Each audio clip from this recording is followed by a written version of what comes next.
সুন্দর হাতার ডিজাইনটা কিভাবে সেলাই করবেন জেনে নিন। হাতার পাটের সোজা দিকটা উপরের দিকে রেখে এইভাবে বিছিয়ে নিতে হবে। এরপর চার কোণার একটি কাপড় নিতে হবে, লম্বা এবং পাশেই 2 ইঞ্চি করে। প্রথমে কোনাকুনিতে কাপড়টা এই নিয়মে একটা ভাঁজ দিয়ে নিতে হবে। এরপর আরেকটা ভাঁজ দিয়ে নিতে হবে, নিয়ে ত্রিভুজের মতো করে কোনা করে নিতে হবে। ত্রিভুজের খোলার দিকটা মুহুরির খোলা দিকে আটকে নিতে হবে এবং একটির পর একটি এই নিয়মে বসিয়ে নিতে হবে। ত্রিভুজের মাথাগুলো এক সমান রাখতে হবে, ছোট বড় করা যাবে না। ত্রিভুজের মাথাগুলো ছোট বড় হয়ে গেলে ডিজাইনটা দেখতে সুন্দর লাগবে না। শুরু থেকে শেষ পর্যন্ত পুরো হাতার মুহুরিতে আমাদের ত্রিভুজগুলো এই নিয়মে বসিয়ে নিতে হবে। এরপর 1 ইঞ্চি একটি পট্টি ভেঙে নিতে হবে এবং কাঁচা অংশটা ঢেকে দিতে হবে এবং ত্রিভুজগুলো এক সমান রেখে রেখে আমাদের পট্টিটা বসিয়ে একটা সেলাই দিয়ে নিতে হবে।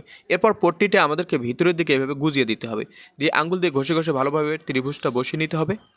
এরপর পট্টির খোলা সাইডে একটি সেলাই দিয়ে পট্টিটা সমান করে বসিয়ে নিতে হবে এবং খেয়াল রাখতে হবে নিচের কাপড়টা যেন জড়ো বা ঘোষ না হয়। এরপর হাতার মুহুরিটি মাঝ বরাবর ভেঙে মুহুরির মাপ ধরে সেলাই দিয়ে নিতে হবে। তো ভিডিওটা ভালো